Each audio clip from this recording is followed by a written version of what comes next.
इस तरह जहाँ भी एक बार शब्द आया श्री रामचरित मानस में, वहाँ पर कुछ न कुछ घटना अलौकिक घटेगी। यहाँ भी अब आप विचार करें, अपने आप को दशरथ जी के यहाँ रख करके और मन में विचार करिए कि जिसके एक भी पुत्र न पैदा हुआ हो, भाव इमोशन बड़ी विडंबना है समाज में, बड़ी विडंबना है। क्यों एक बार शब्द यहाँ पर आया, इसका मैं रहस्य आज खोलूंगा। अच्छा, जिसके पास पुत्र नहीं होगा वो एक बार गलान करेगा, जीवन भर गलान करेगा। जब भी सोचेगा वो तो बार बार गलान करेगा ना, एक बार करेगा। आप लोग बताइए मान जाना। अच्छा, जिसके पास पुत्र नहीं होता है, पुत्र उत्पन्न करने के लिए शास्त्र में कुछ विधियां बताई गई हैं।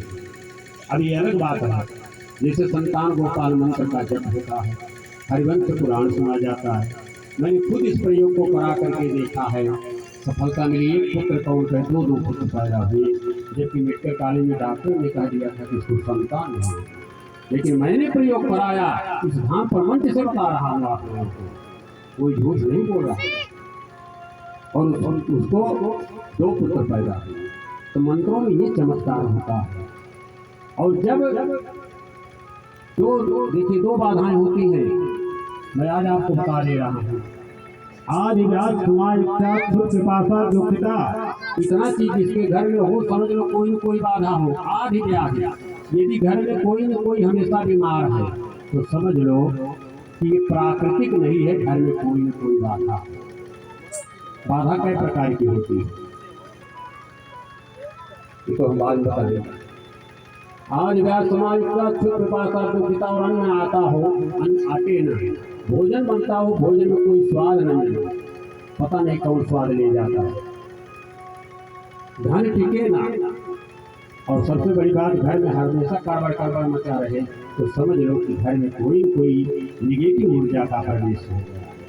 चाहे पितृ बाधा हो, चाहे प्रेत बाधा हो, भूत प्रेत भी होते, ऐसी बात नहीं। यदि न होते, एक सज्जन ने कहा महाराज हम तो भूत प्रेत अंधविश्वास मानते हैं, भूत प्रेत नहीं होते। हमने कहा लेकिन आप हमको ये बताएं, आप अपने धर्म शास्त्रों को मानते हैं? बोले हाँ। हमने कहा रामायण को मानते हैं, दुर्गा सप्तशती को मानते हैं? बोले हाँ। हमने कहा हनुमान चालीसा मानते हैं? हाँ। हमने कहा उसी हनुमान चालीसा में आया है कि भूत पिशाच निकट नहीं। इसका मतलब भूत पिशाच होते हैं तभी तो ये चौपाई बनी।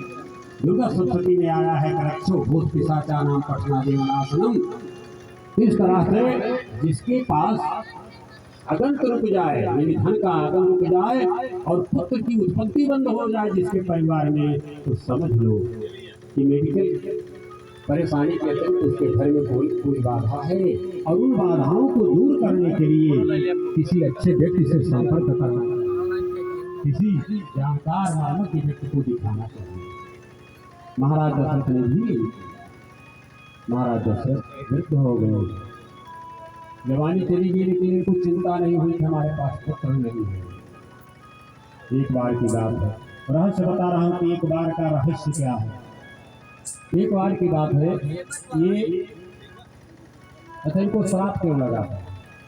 ये बराबर देवराज इंद्र के यहाँ आते जाते थे। कौन, जरा बताइए कौन आता था देवराज इंद्र के यहाँ? महाराज दशरथ ना, आप ध्यान से नहीं सुन रहे क्या? दशरथ जी बार बार इंद्र के यहाँ आते थे। एक बार जाते समय ताराक्ष मुनि तपस्या कर रहे थे, उनकी गाय बैठी थी और महाराज दशरथ ने न तो मुनि को नमस्कार किया, न गैया को नमस्कार किया, तो क्रुद्ध होकर के ताराक्ष मुनि ने श्राप दे दिया कि जाओ तुम्हें संतान पैदा नहीं हो। एक कारण है। दूसरा कारण आपको बता रहे हैं। महाराज दशरथ देवराज इंद्र के यहाँ गए और जब इंद्र के यहाँ से उठ करके आने लगे तो इंद्र ने उनके आसन को धुलवाया। दशरथ जी ने पूछा कि भैया जिस कुर्सी पर हम बैठे थे उसको धुलवा क्यों रहे हो? बोले कि हमारे देवलोक में, क्योंकि यहाँ देवताओं की